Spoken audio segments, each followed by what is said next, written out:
hearing their voice about the issues that are before us today. And then we'll certainly open it up for questions from the audience and the media. So this won't be a long introduction part before we get into a different agenda for tonight. Okay? My name is Untitled Cash. I am the school superintendent for the Buffalo Public Schools and your servant leader.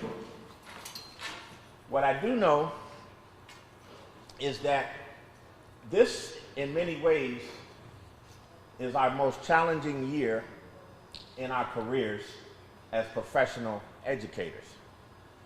I dare say, in talking with many of our students, our teachers, our parents, and all of our many staff, they also have indicated in different ways that this has been a challenging year. It's a different kind of year than we've had before. And yet, we must continue the work, we must continue to move forward, and we must continue to uplift our scholars every day. And so one of the things I want to be clear about is that I have tried, and it was a design decision. It was a design decision to say, wait a minute, I get it. That tragedy will never go away. It will be indelible in our history here in Buffalo of a week and a half ago, a week ago.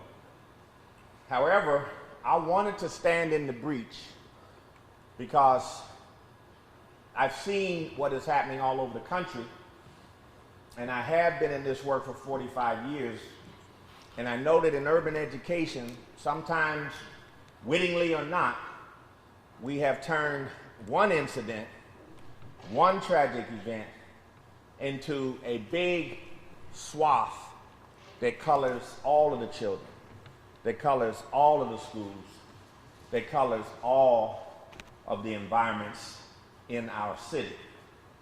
And I know that not to be true. So I wanted to be careful about that, and I wanted to try to continue to show and demonstrate all of the great work that is still going on even as we heal. So we must heal, we must work together to heal, but we must also not lose sight of our children, our main precious children that we are serving every day.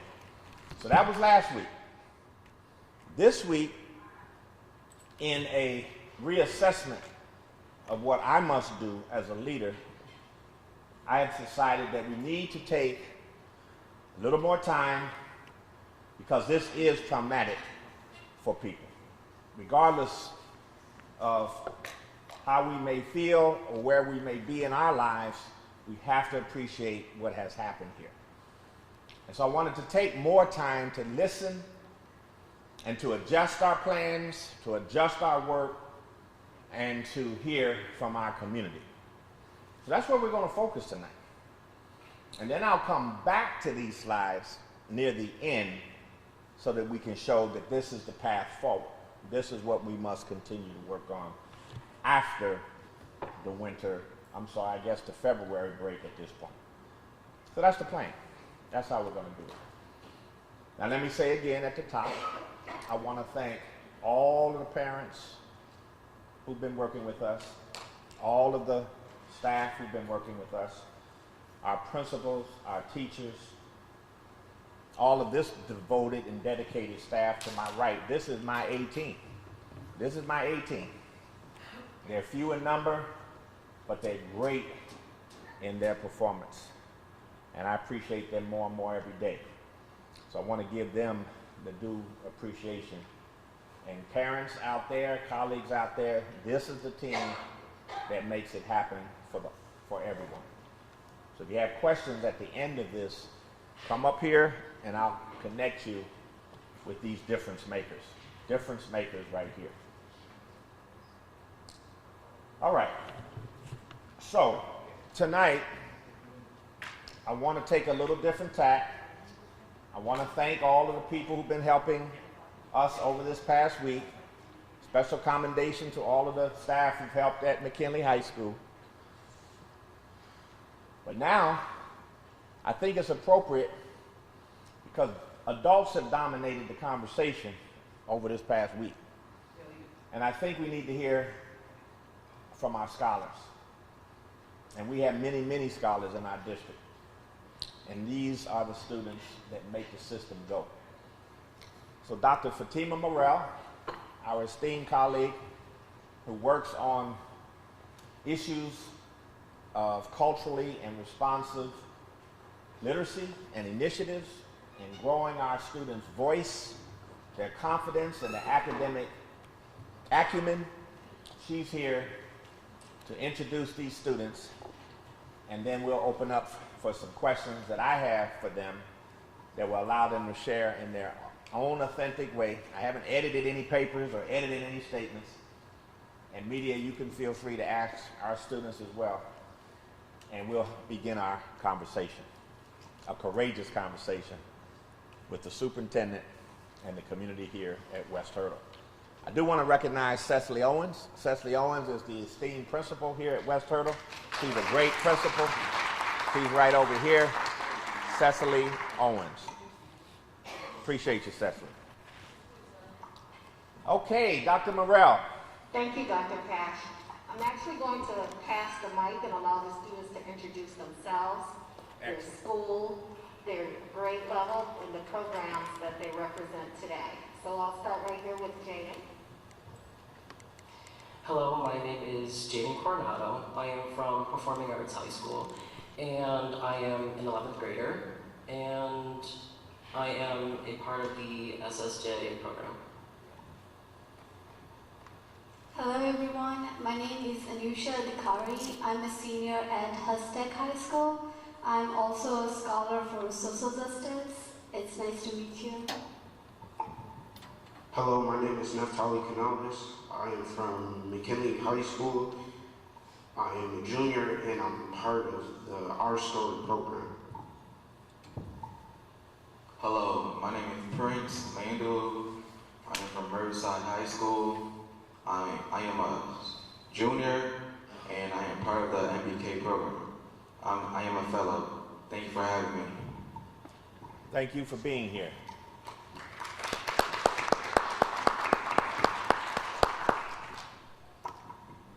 You good? You want to say something about your program? Yes. So, yes, thank you. So, first of all, I just want to say thank you to our scholars for coming out tonight. I know that, you know, I'm always asking them to raise their voice around issues, and sometimes they're not aware that I'm going to ask them to do that. And so, you know, last minute, I kind of asked them this, so I appreciate them. And I just want to say, don't be nervous. Our programs are here to edify the voices of our children, all of our children, and to give them a space for intellectual safety, a space to be themselves, and to speak their own truth. And so the plethora of programs that the students represent, all of them, one of the primary foundational pieces is that they get to speak their own truth and that they get to raise their voices around issues of concern and to advocate for social justice for themselves. So without further ado, we can start with our first question. Okay. So colleagues, I haven't scripted any of these questions, but I'm listening as we go. I heard Hutch Tech, I heard VASPA, Performing Arts, I heard McKinley, and I heard Riverside, correct? That's a good cross-section, colleagues, of our 20 high schools here in Buffalo. I think I'd ask the question to start off is, how do you feel about your high school? Tell me about your high school. How do you feel about it? All of what you feel and think about your high school. Say a few words about it. My high school, Performing Arts. I love my high school. I've been to many other schools before Performing Arts.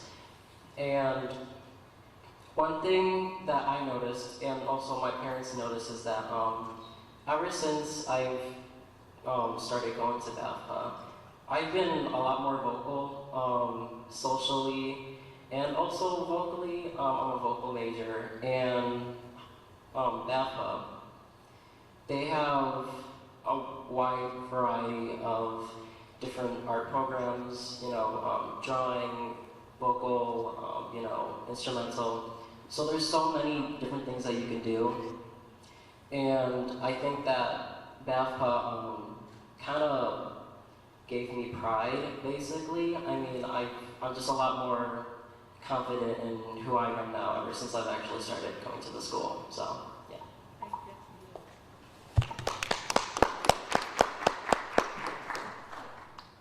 Young lady. So I'm from Hustag High School, and one thing about my high school is it has a wide variety of diversity in our high school. And there's so many cultures and diversity that you can definitely find someone that belongs to your own culture and I would say in Hustag there's one word we often, one saying we often say, it's like one tech, one family. So in Hustag, I'm very proud of it for making students like me feel part as almost like a family.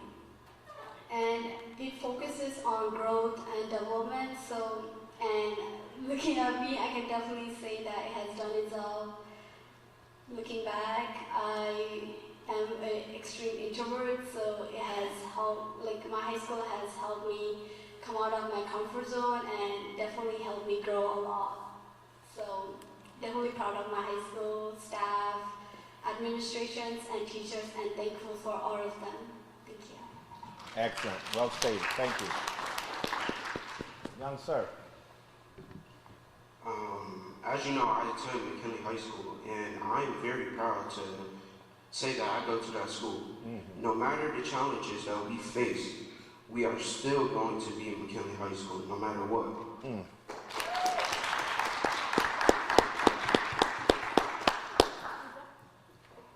Hello. Riverside, the school I attend, a very awesome school. It helped me a lot. It helped me in my career path. It supported me a lot. The teachers, the counselors, everything is great. The engagement, the students there keep us on track and help us with what we need. And also, one of my career path, fitness, it has even offered me a job, a part-time job, where I train others at school, after school, Monday through Thursday. And yeah, that really helped me, because without that, if it wasn't for Riverside, I would have still been trying to find out how to, get somewhere and do something. But now, because of Riverside, I am doing something for myself and others, and I appreciate my school for helping me out on that. I love it. Thank you. Thank you. All right, so we're going to pivot to sort of a second question in two parts. I think it's sort of the question of the day, but I want to hear from you. And we'll start in reverse order with Prince, and then come this way. And here's the question. When you go to school in person, do you feel safe? And say why. And if you go to school in person and you don't feel safe, say why not. Okay? Those two questions, part A and part B, are very important for the listening audience to hear from you. And try to be specific if you can. We appreciate it. Oh yes, definitely. When I go to school, I definitely feel safe.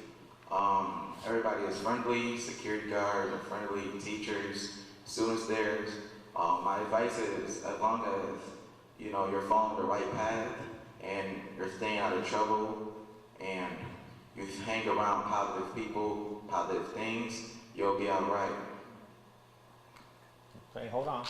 And if on a day, or when you see a day when it might not feel safe, or for other students it might not feel safe, and you can kind of understand why they might say that, what do you think they're thinking about?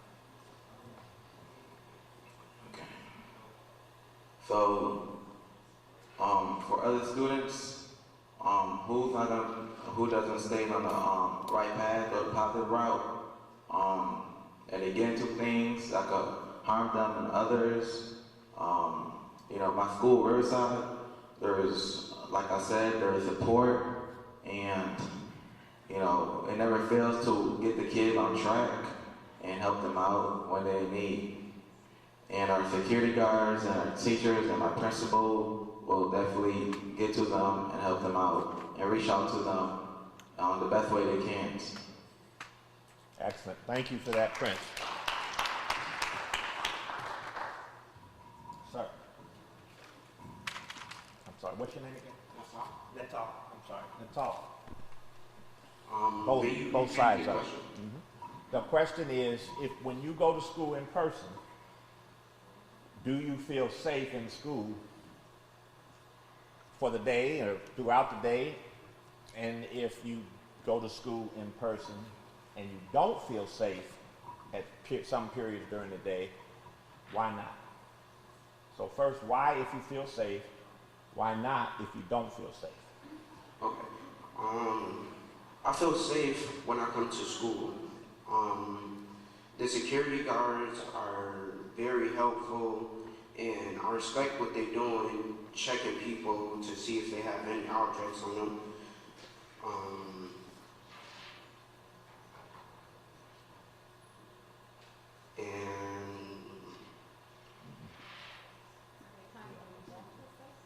And the times I really don't feel safe is like really when people are mostly skipping class, causing ruckus in the hallways, and basically like not doing the things they're supposed to be doing.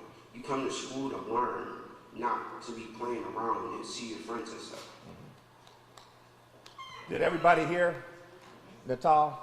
Okay, thank you. Well spoken. Young lady.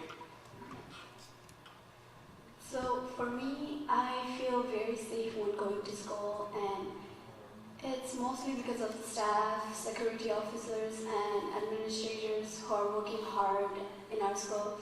And every day we begin our day by lining up where teachers would be checking at our student ID to make sure there's no trespassing going on, and security officer would be using the metal detectors and checking our belongings to make sure something that is not supposed to be in school is not in school.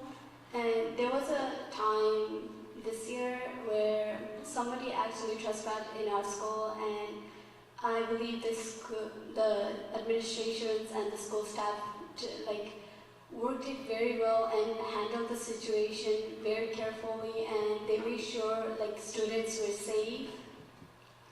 And I can say from that I can definitely trust the school administrations, security officers and staff, and I think they are doing a very good job of that. Thank you. That's well stated. We appreciate that.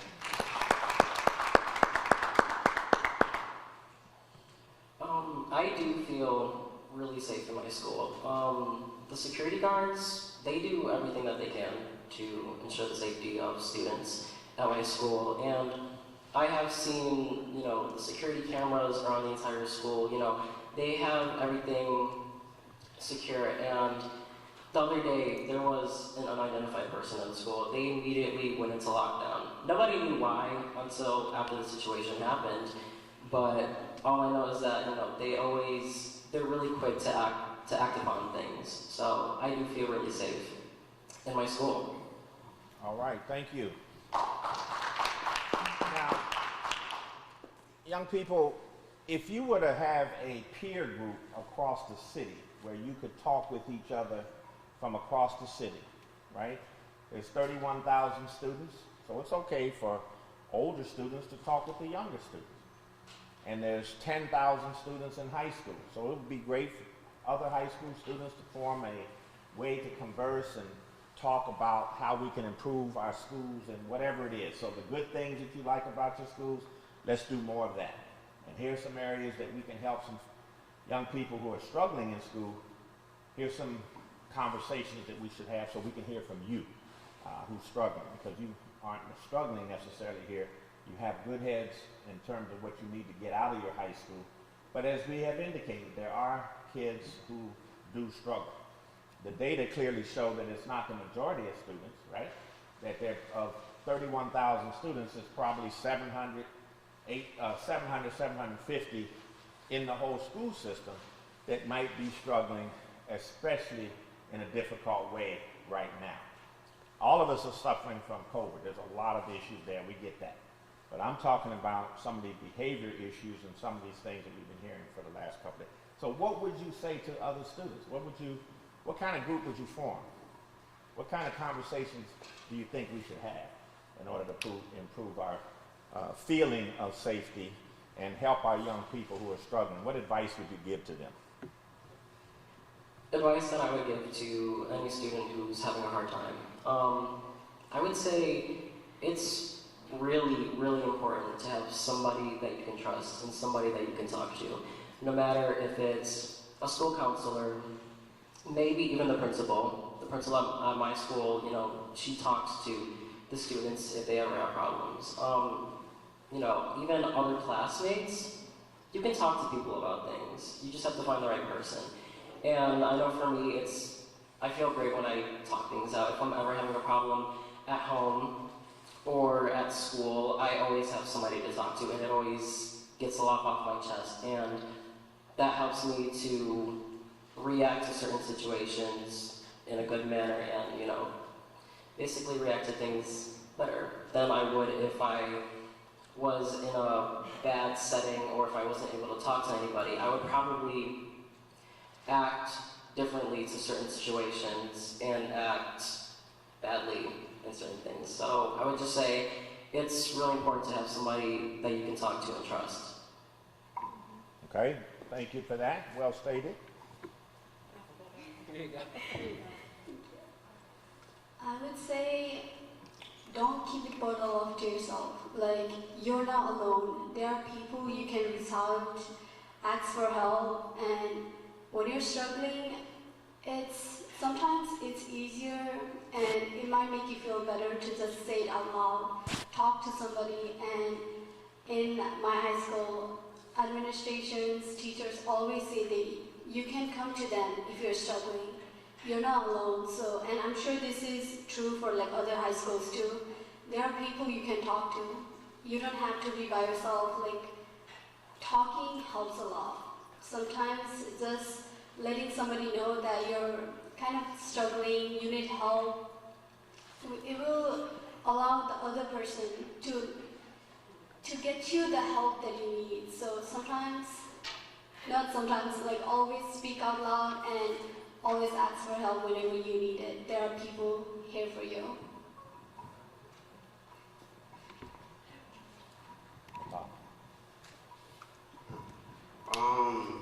My thing is that when you have certain emotions and you don't want to let it out, you should. It's better to help you focus and keep you on the right path. Keeping things to yourself is basically like, it's not good for you. So my thing is, you got a whole bunch of teachers and a lot of administrators that you can talk to at school. It doesn't matter who it is, well, it does matter, but as long as you're getting it out to somebody to help you with the problems that you are facing, you'll be fine. Good advice. Thank you. Yes, I agree with my peers. Communication is key. Always have somebody to talk to, find somebody to talk to. Don't keep it all to yourself, because, you know, this world is about relationships and we'll always need each other. So find somebody to talk to, and from my advice for my peers and kids that go to school is to always find people to talk to. It could be your friends, it could be teachers, counselors, anyone. You know, be consistent with it, because you talk to them, you release all the, you know, negative or emotional distress you have, and the other could help you out and add happiness to you, whereas you're going to keep on working on yourself and get more advice from them, get ideas from them, get compliments from them, something that'll make you feel better on the inside, whereas you continue to help yourself, and you can also help others as well. So communication is key. Never keep it inside, always let it out. You know, speak to people, find friends, family members, anyone who you could talk to on a daily or even sometimes a week, and never be shy or ashamed or embarrassed to speak whatever you feel, to speak your problems. Just know that life is about relationships, and there will be people there for you. Thank you, Prince. All right. So, colleagues, what I'm going to do now is ask the media if they have any questions of me. And if you have any questions of me that I will like perhaps to include our scholars, then we'll do it together. We'll do it together. Now, certainly I have a lot of information that can be helpful to you and to the community, especially at this time. So let's get started with some of the questions. And I think that whatever I had planned to talk about will get incorporated into a good session with the media. Now, not only the media, anybody from the audience who wants to speak, they will be provided this microphone here. We'll put it right here, and then you can come up and address me. And we'll do it like this, see? Interplay, not all media or all audiences. It'll be a nice mix. So anybody that wants to come up and speak, you're welcome to do it on just about any topic. The only ground rules are that we're professional and courteous because students are always watching us. Okay, thank you. Media colleagues, who would like to go first? Yeah, young lady. Superintendent Cash, I know that there's a database on the BPS website right now where it talks about suspensions and attendance records, but is there a more detailed report that parents can have access to that shows specific incidents? Because I was at the Board of Education meeting yesterday, and several fights were addressed, other acts of violence beyond just McKinley High. Yeah, absolutely. Thank you for that question.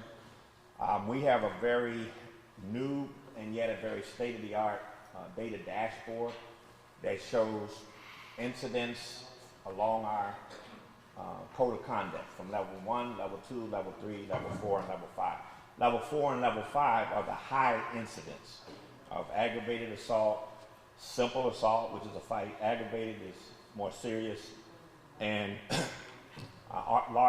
larceny, vandalism, arson, theft, possession of drugs, alcohol possession, threat against a teacher, threat against a student, physical contact with a person of authority. All of that is in our database, and we can provide a report on a daily basis for every school, not only of the incidents, but where they happen. So did they happen in the school or on the school grounds or outside of school, in the classroom, in the hallway, in the bathroom, near an exit, out near the buses. All of that data is there. It's very clear. It's very helpful for us to drive strategy to try to reduce those incidents and try to provide the supports we need to make sure they're safe. Now, that's for every school in the district, and it's since the beginning of the year. So what we're working to do is, because we have to report that to the state. We have to report these incidents to the state, and we have to report them within 24 hours.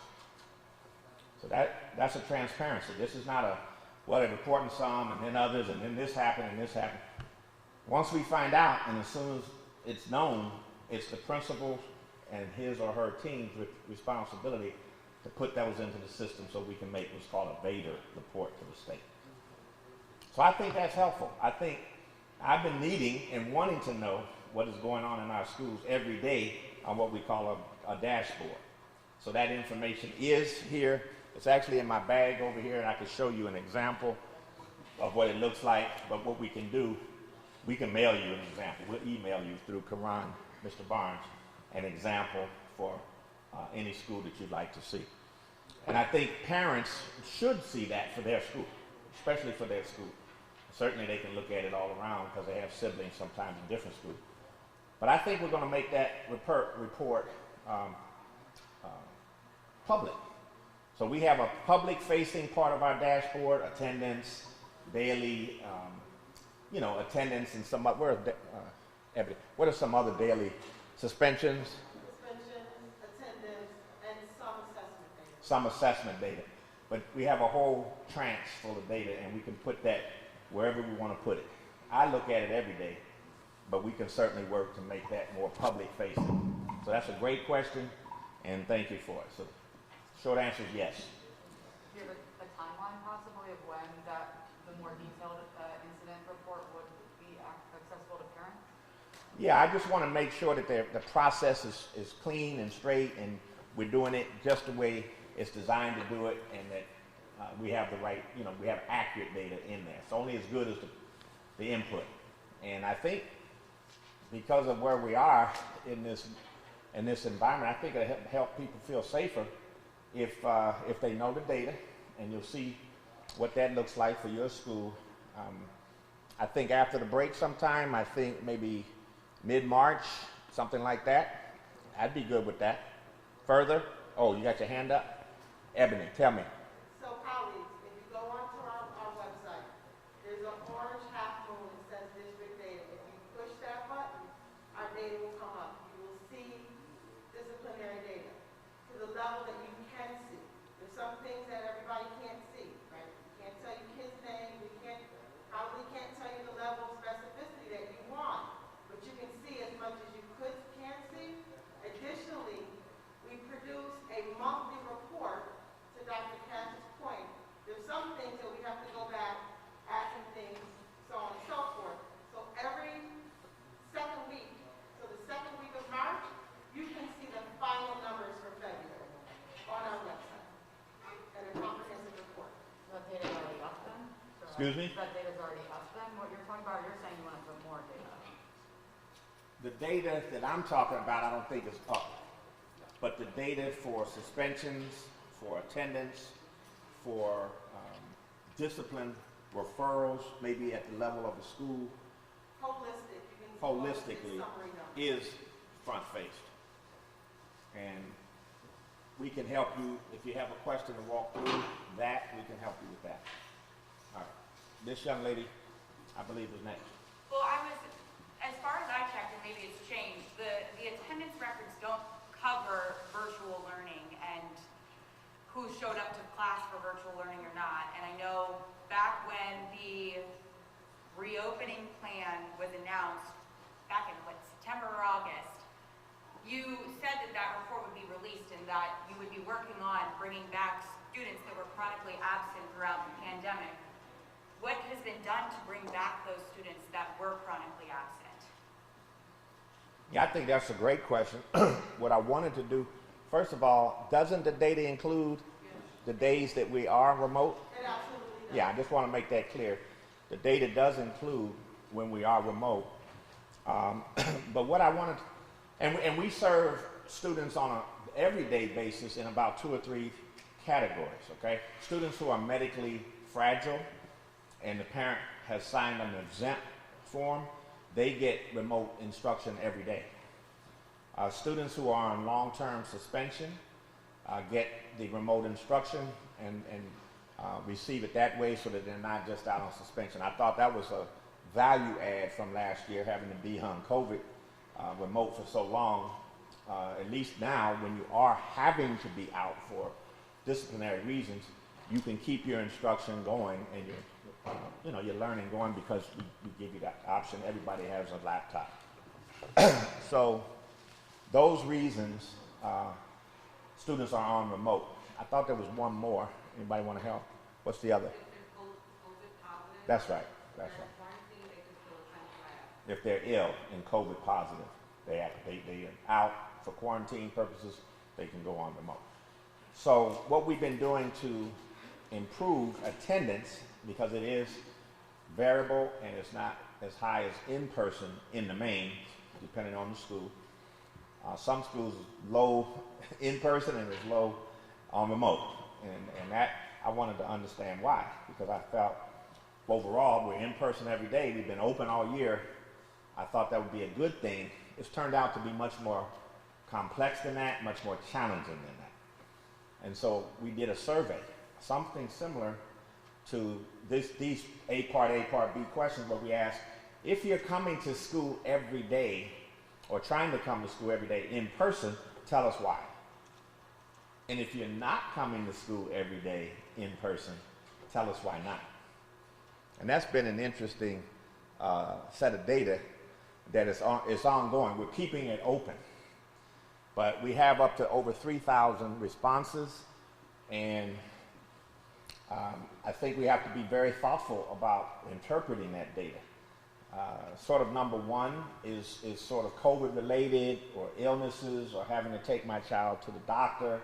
All those combinations, you only need, back at the beginning of this year, one good COVID quarantine and you're already at chronic absences. And a few more and you're into severe within a short period of time. So that I had to look at a little differently and unpack.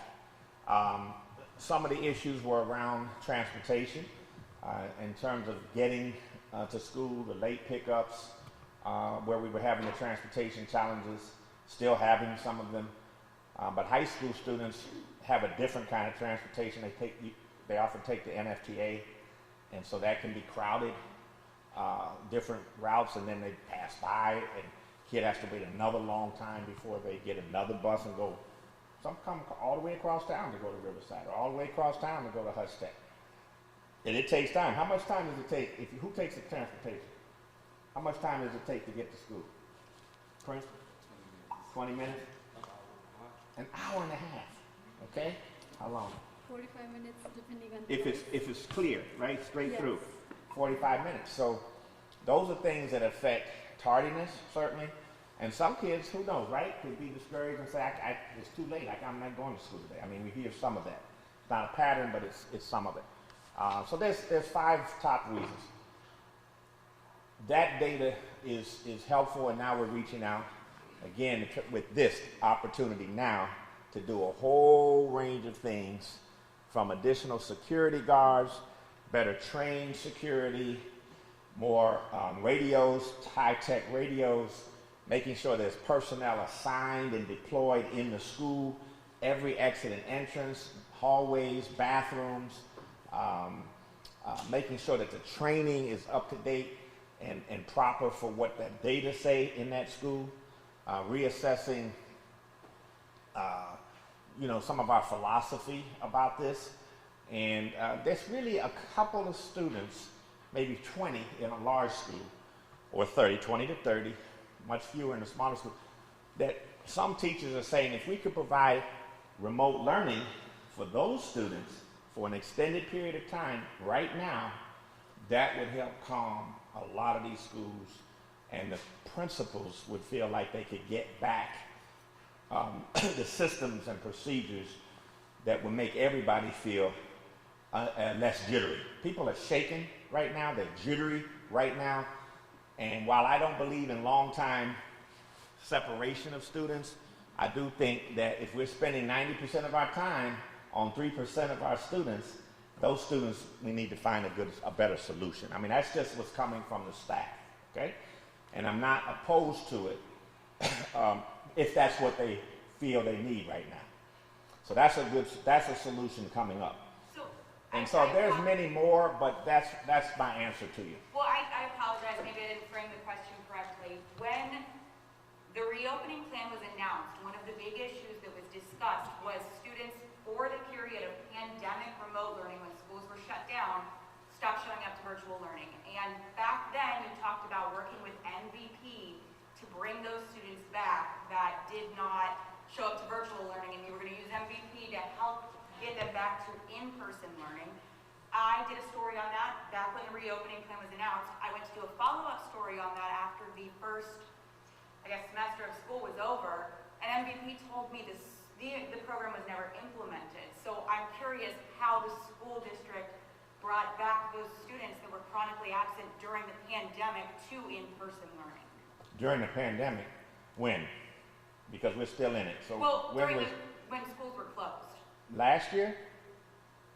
When schools were closed, like Oh, that was last year, mostly, until February. We reopened February 1 of last year. This year, we've been open all year. I know. So are you talking about going back? Because Yeah, I don't remember. I really don't. I don't remember. So I'd have to talk to my staff to understand your question a little bit better. I apologize. What I can tell you is last night the board approved MVP officially to come in to work with Pastor Giles' organization. He has a number of organizations, and they're going to work together. Pastor Giles' organization is going to work on the students that are having these challenges, 30 to 40 per school, and then the MVP is going to come and work with these families to try to get deeper on why aren't you coming to school, how can we help you get to school and feel safe, what do you need to feel like you're supported to have your child attend every day. And it's a Parents Helping Parents initiative. So that if it paused or if it didn't get fully implemented, it's going to resume as soon as we can get them up going. After the break is my expectation. Great question. I hope that was responsive. Yes, sir. So McKinley's been a big news story. How many policy and rule changes have resulted because of that incident, and will it affect rules and policies of other schools? Excellent question. I like it. I think I can answer it. So at the level of operations is what I'm hearing most about what schools need, what principals need, teachers, and what they would like to see. A little bit more security presence for at least a time. See? 3 months, 4 months, till we feel a little differently. Locks, doors that don't lock. Students that can leave a door open and ajar and another can come in and it wasn't secured and nobody was there. Those kinds of things have to be absolutely buttoned down, and there's a myriad of them. And that's in what we call our school safety plan. Those have to be re-examined, brought right up to best in class, and everybody agreed upon it, and we share it in each board meeting, and not each board, but at board meetings and to the public. We put it up on that school's website and so forth. So the safety and security plan, idiosyncratic to each school, but standardized across all schools, that has to be done again in haste. And it has to be done again thoroughly and up to best in class standards. That was not the case. So that's what we're working on right now. And inside that are a number of requests that folks are asking for. And all of those that maintain a good educational environment so that students like this will feel safe, we're going to do. Some that are pushing a little bit more over into a sing-sing kind of an environment, we're not going to quite go that far. So that's the answer, I think, on the shorthand. In terms of policy, I think I just need a little more time to evaluate what we're doing at McKinley and then what emerges, because I'm really, really in the weeds of it now. Then I would then be bringing policy recommendations, if needed, to the board, and then there will be new policy. One more question. And it may well be needed. So Yes. you had mentioned that you got feedback from administration and teachers that perhaps a solution would be to remove, the 20 or 30 kind of problem. As long as we could do it legally, and I would Right. depend on, my people to do. Have you heard anything from students, feedback from them for, brainstorming other solutions? Yeah, that's what part of this discussion is. Certainly that's a good question for students, and if you could frame it clearly like that, let's hear what they have to say. So say it again, sir. So we're talking about McKinley, and you guys know what happened, and teachers and administration had an idea of how to maybe reduce some of the violence. Do you guys have any ideas that maybe the grown-ups haven't thought of?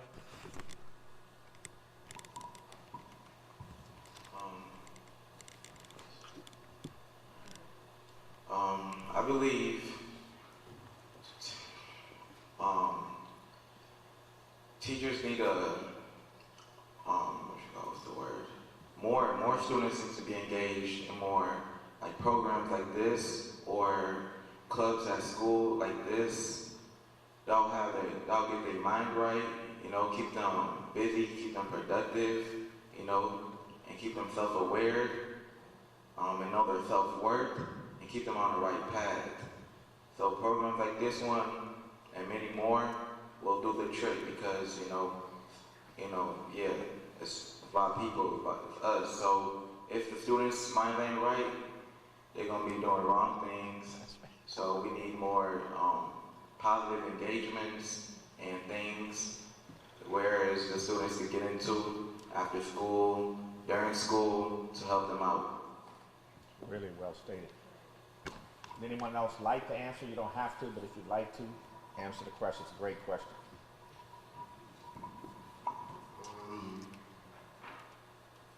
Yeah, I think that the teachers should and the administrators should like basically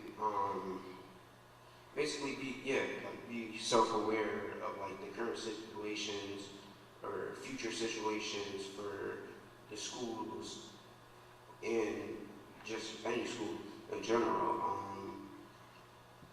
It shouldn't matter what school you go to. Right.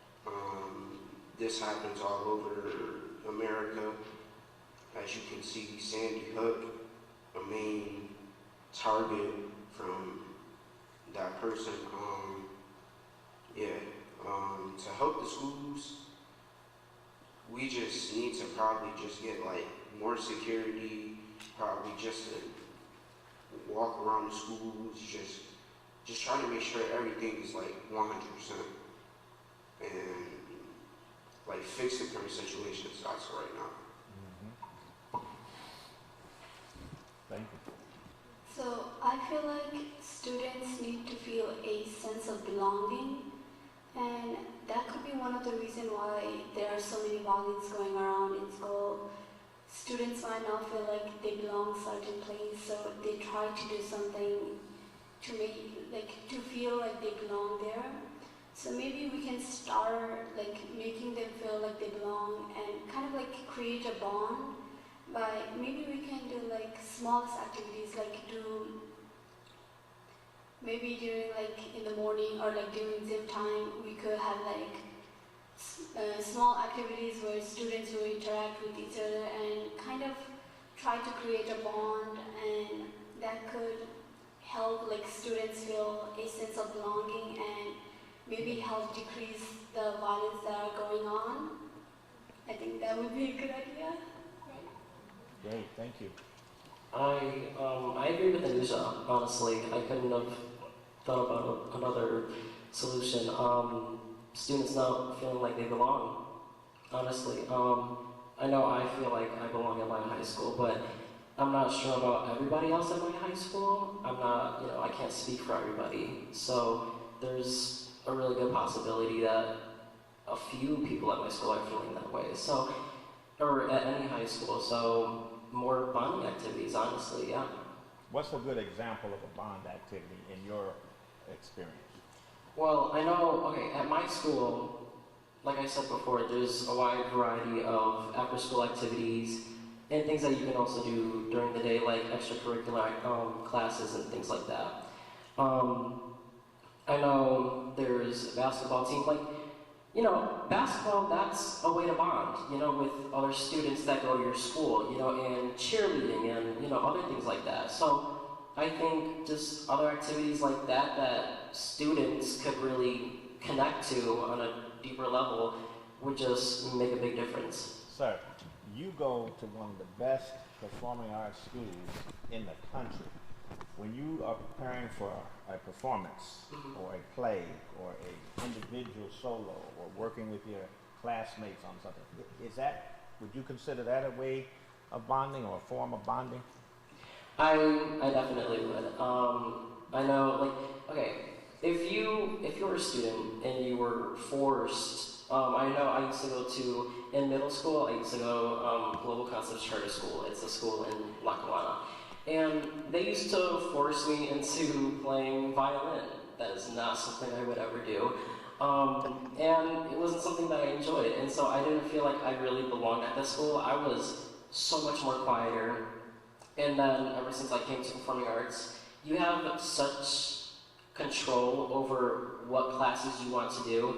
If they accidentally put you into a class that you've never asked for, you can immediately request to go see the counselor or, someone in that, general area, and, you can talk to anyone and have that change. You can you have control over what you want to do and what activities you want to do, and that makes a difference into, you know, when you get into that course or class or activity that you want to get into, there's people there that also share that same love, and you form a bond. So that makes you feel like you're included at that school because you know there's people just like you that enjoy the same things that you do. There you go. Couldn't explain it any better. So, colleagues, let me just make a summary kind of statement about this question that the gentleman asked. Adults are making recommendations for increased safety in the main, that's a general statement, about operational issues, see, about security, radios, wanding, buttoning down hallways and bathrooms during passing of classes. A lot of operational recommendations are being made. What we're hearing from students is what the research has shown over the years, and that is kids come to school because of great teachers, because of what's going on with their programming, as these young people have said. When there's great programming at a school that can interest just about anybody, they come to school, can't wait to be in that class or do that activity. And then the third thing is they come to school because of each other. They come to school to socialize with each other, to be with each other. And that's been true since I was in school, since you were in school.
Valuable information means that they know what's going on in the street, they know what's going on in school. They can take that valuable information and be able to put it to the principal or the sister or the principal of the school and let them know what's actually going on. In my program, what I do when I have mentored my young boys, I do home visits. Because I want to know what's going on at home, then I can come back to the school and let the principal know what's happening at home, and we can deal with whatever situation is that we're dealing with every day. And that calms down our students because they know if I'm coming or they see me in school that we can talk about a lot of different things. You're absolutely right. And even dealing with stuff in the community. So the most important thing, security is key, and I give you that. But the most important thing is having the right right security officers. relationship. Having the right security officers in the school with a relationship. You're absolutely right, That's sir. what's important. Can we say your name again for the? My name is Dwayne Ferguson with the DASH program. Don't we have you integrated into the work? No, you don't, sir. Huh? No, you don't. I thought that was Kenny Simmons and that group. Kenny Simmons is Mad Dads. I'm Dads. Oh, So that's a whole different program. Mad Dads and Dads. Okay, we got to get you in, okay? I appreciate you. Okay, this young lady and then Mike, I'll come right back to you. Oh, okay. Mike, go ahead. Okay, I was going to ask one question, but a couple of kids talked about bonding in schools and places like Hutch Tech or Performing Arts. The culture of the school gets passed down from year to year. New kids come in, other kids graduate. Has this really been sheared by COVID? That the kids who were early students at Performing Arts, they're kind of there, but they don't know what their older, in some cases maybe older brothers and sisters, and does it take time to reestablish those connections and get the kids really into the flow? It's more of an observation, Mike, and I think I would concur. But I would say that any school at any time has got to have a leader that knows what they're doing. Because that leader, whether it's a historic school that's always had a strong culture and climate, or a historic school that now is struggling, the leader is going to be the key. And so that can make sure that that's a strong culture and climate in any day and age. It may take just a little bit longer, may need just a little bit more support early on, but it can get to wherever Hutch Tech is, BAFTA is, McKinley, and Riverside, and where McKinley needs to be. See, McKinley had a long history of being a school with a strong culture and climate. And so we can get there again. Young man, I think, knew not too long ago, just very soon ago, had a strong culture and climate that was all about Mac High spirit. So we can get there, but it's the leader that makes the difference. And the relationships make the difference, as this young man said. And then the kids come along and they don't even want to hear it. This is Mac, or this is the Raptors, you see. And they correct you about what their school is all about. And so that's what I want to make sure we have in every school, while we're also sensitive to what's happening during this period of time right here, and give to everybody what they need to get back.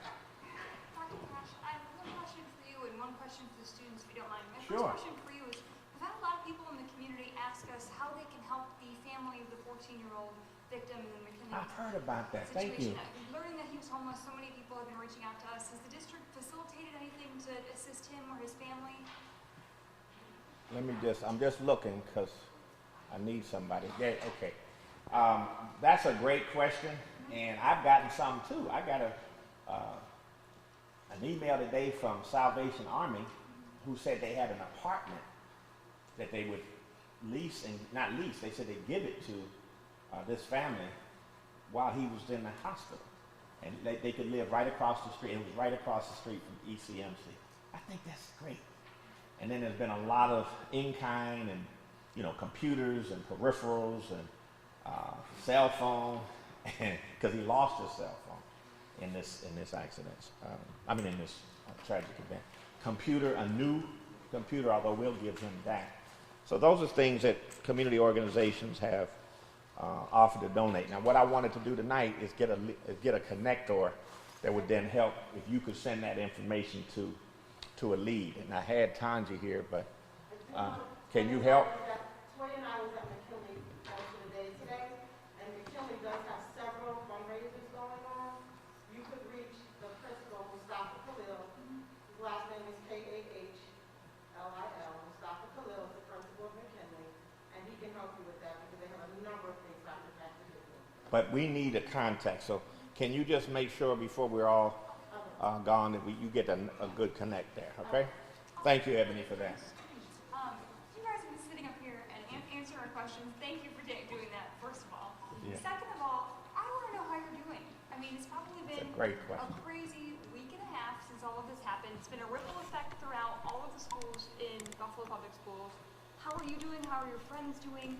Coping, handling, kind of moving forward, just overall? And let's start with this young man, if we could. That's a great question. You know, as this week and a half been, it's been a tough week, you know, as far as everybody trying to check up on their family and basically just trying to see if they're okay.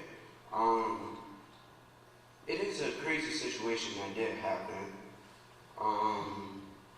Will we be able to get over this? No, because we will remember this day like yesterday for anybody. It was a traumatic experience for families, friends, and just everybody, even the whole school district. They had a tough time handling this. And I'm glad that they all stood together with McKinley and represented our school with our colors and everything.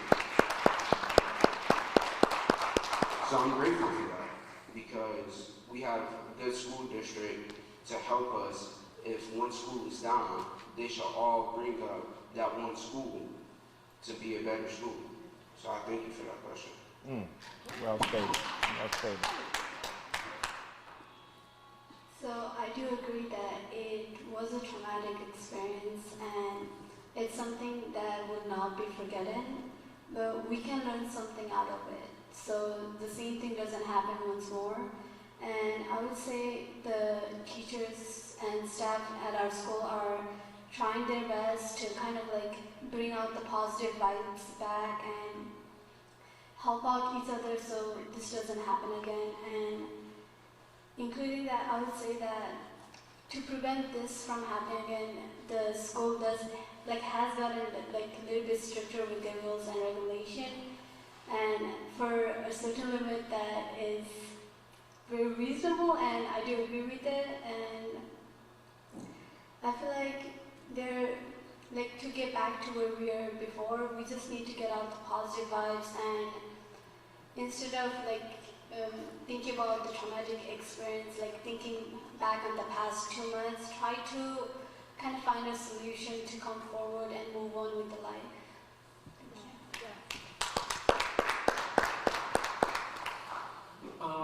When these, tragic incidents happen at multiple different schools, it kind of reminds me that, again, as these experiences happen, everybody, everywhere is going to be affected somehow, some way. And so when I see, one of my friends or maybe even my family, when they talk about these things that happen around the city, it makes me just want to kind of, it affects me too, right? And so it makes me want to help them, basically. I try to get myself in a good mood because I want that to rub off on them, and I just want, I don't want the bad energy to kind of weigh everybody down, because it's important to think about these things, but at the same time, you don't want total sadness. You want to be able to maybe find some kind of solution out of it, and so I try to stay happy and calm, and I just try to, check up on people, be like, how are you feeling about this? How does it affect you? And I just try to, keep a smile on my face, try to rub off on them somehow, Yeah. Really good. Thank you for your question. Not gonna lie, the day the shooting at McKinley happened, at my school, around the end of the day at 3, there was a fight that went down, and I was not around. I was upstairs actually with my boys, and I think security running down, and that gave me a sense of feeling that security will handle it, everything will be okay. So props to security. And what I believe is we just need more positive interaction with each other, more positive engagements, more positive activities, and more positivity around, more positive energy. That's what's really gonna bring everybody hope and the spirit to, have better engagement and better relationships. Tim Newkirk, I know you agree, Pastor Newkirk. If you come up and speak, and kind of piggyback off the young people and then get into what you do. Welcome, sir. Welcome, Dr. Cash. I'm Pastor Tim Newkirk, GYC Ministries, Community Action Coalition of Western New York. GYC, God's Young Children. We represent the children in the community, in the city, and the surrounding areas. We are violence interrupters. We are incredible messengers, and we're advocates for the youth and all the things that they're going through, atrocities. We let you know that we're with you, we stand with you, and we support you in all the needs that you have and the concerns that you have. We're a voice to the families, the parents, as well as the staff and the board. And my question is that we talk about the 3%, seeing that they are the ones that we have to generate our time and our energy to.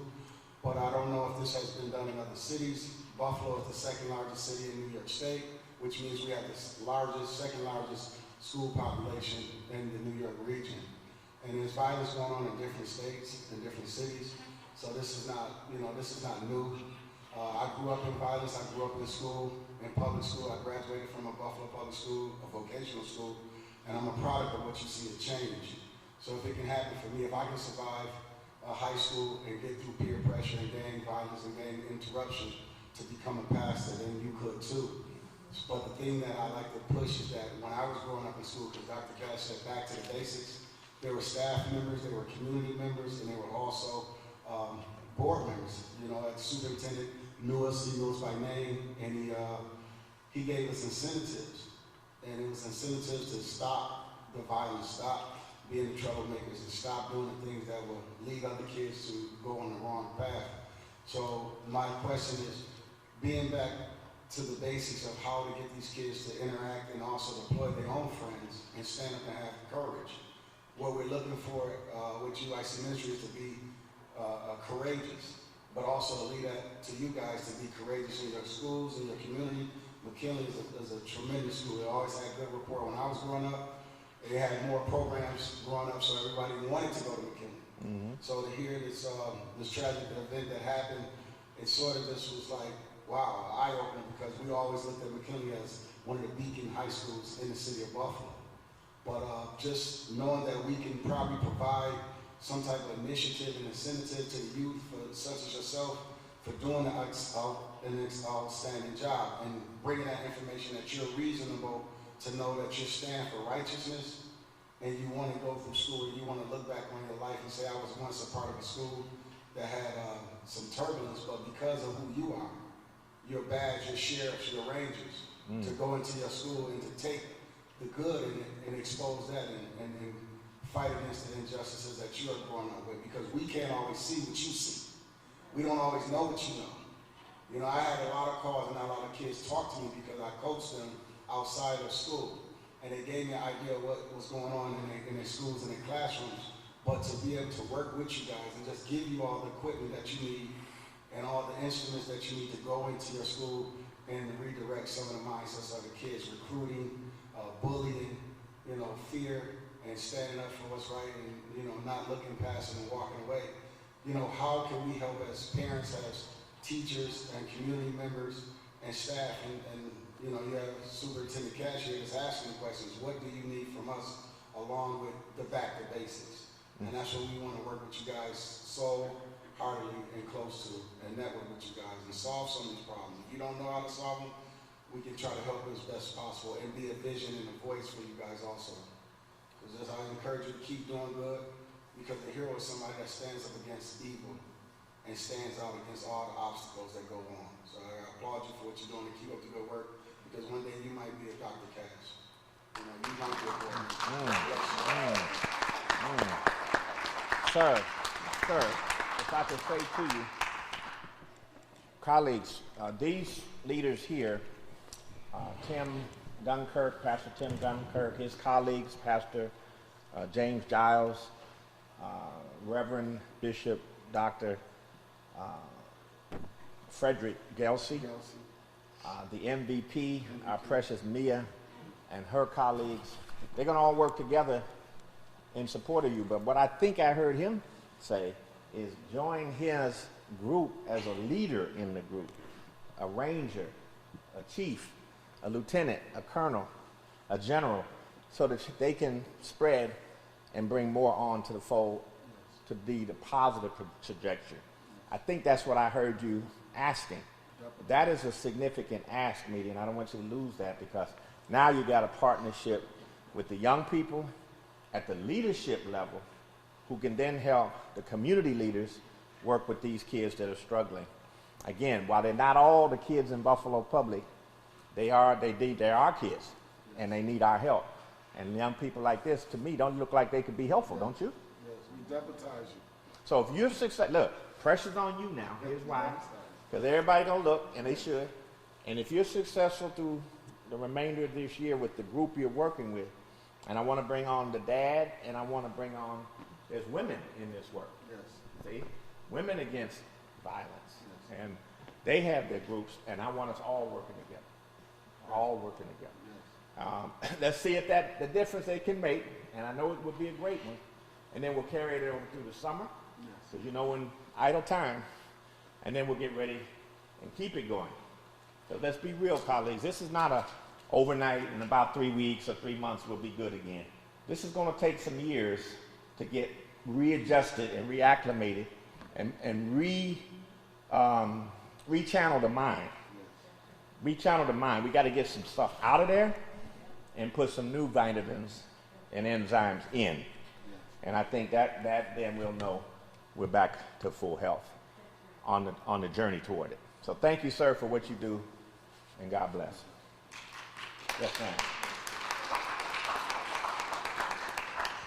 I just had a two-part question.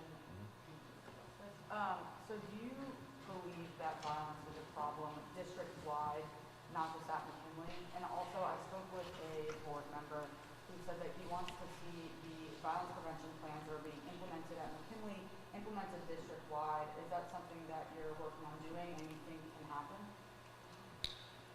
Yeah, colleagues, and I want you to be here to hear me, especially the brothers from back in the day. One thing that's an elephant in the room, and I really didn't want to go there, but we're not passing out guns in the cafeteria. We're not handing out weapons in the hallway. We're not teaching children how to be violent. This is a community issue. And guys, I don't know if you remember Aaron Pryor, the boxer, okay? He was a good friend of mine. And pound for pound, that was the toughest little boxer that I ever knew. And let me tell you something. Pound for pound, Buffalo is one of the most violent cities that you can look up statistically in this country, okay? In the state, in the Northeast, and in this country. So let's not look at the schools as the epicenter of this violence. This violence starts in the community. And you've had a gun problem for a long time. You've had a violence problem for a long time. You've had a gang problem for a long time. So stop putting this on the kids. Okay? Stop putting this on the schools. This is an issue that everybody's going to have some accountability for. Because while that happened last week in the school, I read every night in the paper, somebody over on this street, somebody over on that street, somebody over on that community, somebody over on that street getting shot. Almost every day. Don't get reported like this, but it's happening. So stop it with this, do you think that violence is in all the schools? No, I don't. What it is, it's in the community. And we got to stop it there. We got to put a spigot and twist it closed there, and we got to all work on it there, and it won't come into the schools. Now, when it is in the schools, we'll treat it. And you've heard of what some of the treatments are. Tough love, top flight security systems, more counseling, more supports, more mental health supports, more social emotional supports. But the schools can only do so much. Parents have an accountability. I got parents that come out of cars and jump on kids. I got parents that go into schools and punch a teacher. I got stuff happening here every day. So if all of us want to get together and solve this, then everybody has to own their accountability. And me, with my years of experience, listening to everybody, getting into the tissue of this myself now, I'm going to get a plan so that the schools are much safer. That's a guarantee. And then, parents, come tell me what you're willing to do. Come tell me what you're willing to do. Come tell me what you need to do. School every day, all day, get your kid there. Homework, check it. What did you do today? Know it. What are you doing after I go to sleep? Let me come back into that bedroom and see what you're doing. Observe it. Get off this phone. Get off of this. Read a book, pick it up. Firm handshake, look me in the eye. Yes, sir, yes, ma'am. Yes, sir, yes, ma'am. Boom. No smart mouth. No back talk. This is what we're going to do together. And then this community will start to have a different flavor, a different culture to it, and a different statistic to it. But the crime statistics can't be put on the backs of 13, 14-year-olds. The adults in this community, they lead the way. And these kind of people, these young people, these gentlemen, I want to lead the way. Help us lead the way. And I want these children, these young people, to lead the way. Now we got a different narrative. We got a different story. And you got the narrative that can actually work. It can actually put a stop to this long-standing violence.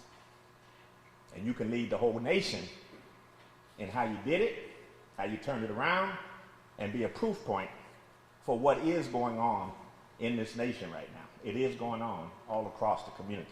But I don't want us to linger in there. I don't want us to marinate in the violence. I want us to turn it around and show how we did it. I'm getting ready to wrap. So a few more questions, and then we're going to close. Who would like to go next? Because I think you have only, okay, yes, ma'am. Oh, do you have a question, man? Come on up.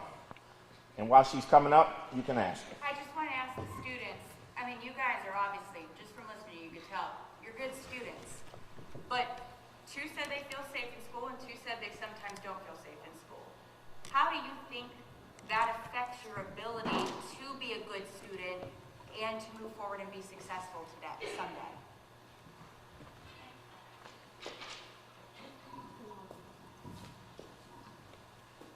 Did you hear the question? Because I didn't hear. Did you hear the question? Say it again. Oh, Can you repeat the question? yeah, you guys are obviously good students. Yeah, you can take that down so we can hear you. You guys are obviously good students. I have no problem projecting, so just cover your ears. You guys are obviously good students, and two of you say you feel safe in school, two of you said sometimes you don't. And that comes from classes getting interrupted by the handful of students that are troublemakers. But you guys are good students, so how do you think that affects your ability to pay attention in school and eventually move on to success? I would say it definitely could affect our ability, but what I'll do is stay in my lane and control what I can control, and that is mostly like myself and my actions. So if we have people over there doing what's not right, I can't control that. I'll just do what's right myself and control what I can control and continue doing what's best for me and others.